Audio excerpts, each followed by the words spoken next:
Kolkata case में तो वैसे हर घंटे नए खुलासे हो रहे हैं, लेकिन इस बार जो खुलासा हुआ है उसने पूरे के पूरे मानवता को शर्मसार कर दिया है। नमस्कार दोस्तों, आप सभी का स्वागत है हमारे चैनल एस्ट्रो सच न्यूज में।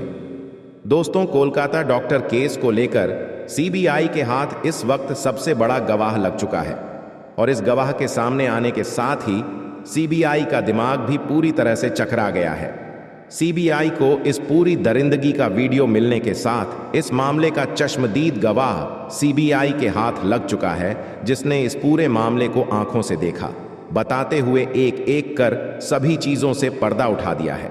सीबीआई ने इस मामले को लेकर अब तक जो रिसर्च की थी, जिस चीज का अंदाजा लगाया जा रहा था, उन सभी पर पानी फिर चुका है और सीबीआई ने कहा है कि चश्मदीद ने जो बातें स्पष्ट रूप से रखी हैं वह ए से जेड हर एक बात पोस्टमार्टम से लेकर संदीप घोष और इस वक्त संजय राय के हर एक बयान से पूरी तरह मेल खा रही है और यहां आरोपी के असली नाम को भी उजागर कर दिया गया है। इस चश्मदीद गवाह ने हर एक बात को लेकर स्पष्ट पर्दा उठाया है।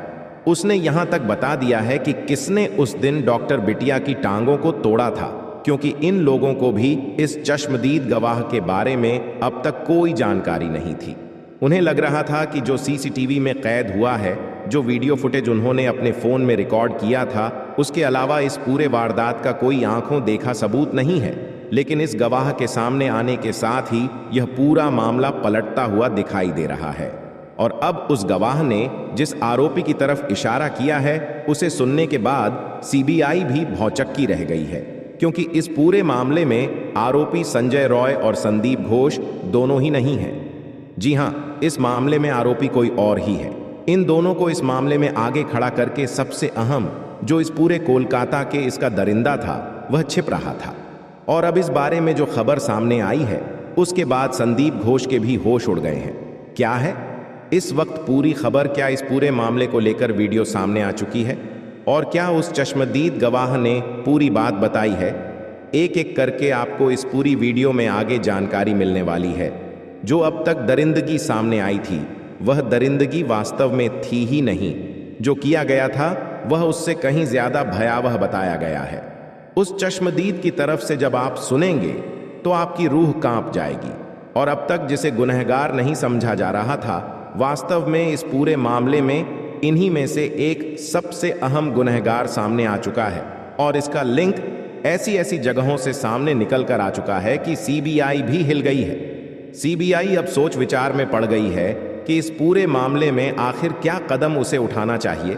दोस्तों, इस चश्मदीद गवाह के सामने आने के साथ ही पूरा मामला उलट चुका है। तो दोस्तों, पूरी खबर क्या है जानेंगे इस वीडियो में। लेकिन उससे पहले डॉक्टर बिटिया को इंसाफ मिले और उसके जो अपराधी हैं उन्हें फांसी की सजा मिले। साथ ही साथ उन दरिंदों को यह पता चले कि उन्हें बचाने से ज्यादा उन्हें सजा दिलाने वाले लोग डॉक्टर बिटिया के साथ खड़े हुए हैं। इसके लिए इस वीडियो पर एक लाइक तो बनता है। फटाफट वीडियो को लाइक करके चैनल को सब्सक्राइब कर दीजिए। दरअसल दोस्तों, आज ही कर मेडिकल हॉस्पिटल से जुड़ी एक ऐसी खबर सामने निकल कर आ रही है जो आपको शर्मसार कर देगी। बताया जा रहा है कि उस अस्पताल में पोर्न वीडियो भी रिकॉर्ड की जाती थी। बाकायदा कमरे में सारी चीजें रिकॉर्ड की जाती थीं और उसके जरिए अच्छा खासा पैसा कमाया जाता था। इसके अलावा अस्पताल के अंदर अंग तस्करी भी की जाती थी, ड्रग्स स्मगलिंग भी हो रहा था। न जाने कितने इलीगल काम उस अस्पताल के अंदर हो रहे थे, जिसकी भनक डॉक्टर बेटी को थी।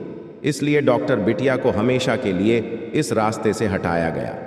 तभी तो दोस्तों, डॉक्टर बिटिया का फटाफट पोस्टमार्टम करके और सबूत को मिटाकर जिस तरह अस्पताल में जहां पर डॉक्टर बेटी आकार रेप और हत्या हुआ था, उस जगह को तोड़ फोड़ करके जिस तरह से पूरे सबूत को मैं उतारने की कोशिश की गई, जो इसके असली अपराधी थे वह सोच रहे थे कि हम तक सीबीआई कभी नहीं पहुंच पाएगी। लेकिन एक गवाह ने उनके मंसूबों पर पानी फेर दिया है। चश्मदीद ने जो कहा है उसे सुनने के बाद आप भी हैरत में पड़ जाएंगे। संदीप घोष और संजय राय वो नुमाइंदे हैं जिन्हें कर रुपये की लालच देकर झूठ बुलवाया जा रहा था और वह लगातार इस मामले को दूसरी दिशा दे रहे थे। संजय रॉय इस पूरे मामले में शामिल था। जी हां, आपको जानकर हैरानी होगी कि इस पूरे मामले, पूरे वारदात के समय भी संजय राय हॉस्पिटल में मौजूद था और संदीप घोष भी उस वक्त हॉस्पिटल में मौजूद था।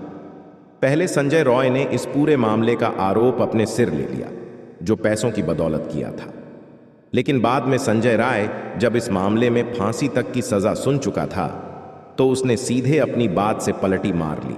और पलटी मारने के साथ ही उसने कहा कि वह तो सबसे बाद में पहुंचा था और उसे इस बारे में कोई जानकारी तक नहीं थी। एक बार फिर उसका पॉलीग्राफ टेस्ट हुआ है, जिसमें उसने सीबीआई को जो बताया है उससे सीबीआई सोच में पड़ गई है कि आखिर हो क्या रहा है। दरअसल दोस्तों, एक बार फिर संजय रॉय अपने बयान को पलटते हुए एक नई बात सीबीआई को बताई है। उसने पॉलीग्राफ टेस्ट में सीबीआई को बताया है कि 8 अगस्त की रात वह गलती से सेमिनार रूम में घुसा था। एक मरीज की हालत बहुत खराब थी, उसे ऑक्सीजन की जरूरत थी, इसलिए मैं डॉक्टर को ढूंढ रहा था। इसी दौरान 3rd फ्लोर पर सेमिनार रूम में जब मैं गया तो वहां पहले से ही ट्रेनी डॉक्टर की बॉडी पड़ी हुई थी, खून से लथपथ थी।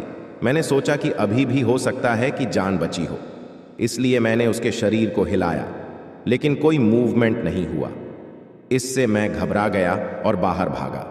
इस दौरान किसी चीज से टकराकर मैं लड़खड़ाया था और इसी दौरान मेरा ब्लूटूथ डिवाइस जमीन पर गिर गया था। आरोपी ने दावा किया कि वह ट्रेनी डॉक्टर को पहले से नहीं जानता था।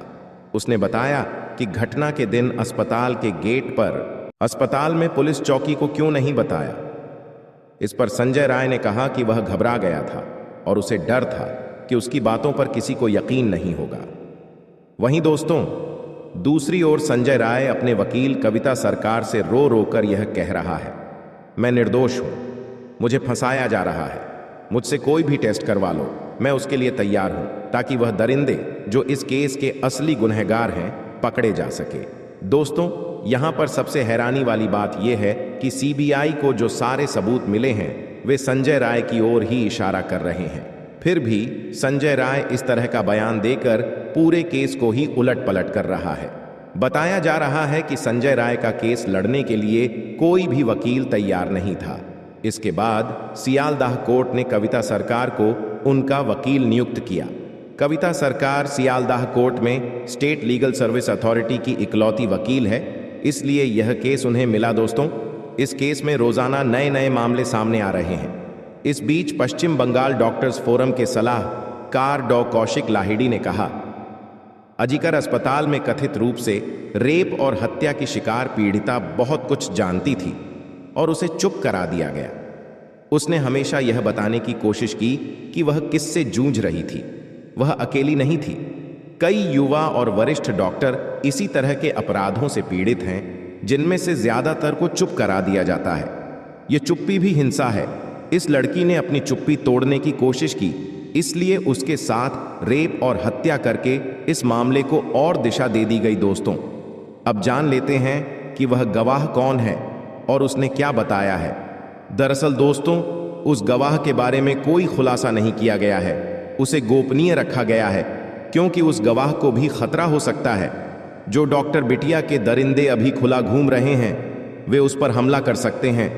लेकिन उसने जो कुछ बताया वह मैं आपको बता देता हूं। उसने बताया कि डॉक्टर बिटिया के रेप और हत्या में कुल 6 लोग थे। उनमें से एक डॉक्टर बिटिया को जोर जोर से पीट रहा था। डॉक्टर बिटिया चिल्ला रही थी।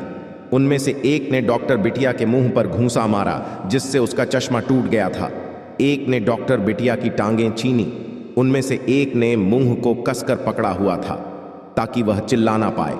आगे उस गवाह ने बताया कि मैं पूरी तरह से डर गया था। मैं अलमारी के पीछे छिपा रहा। मैंने अपने सिर को उठाकर झांकने की कोशिश नहीं की, इसलिए मैं दरिंदों का चेहरा सही से नहीं देख पाया।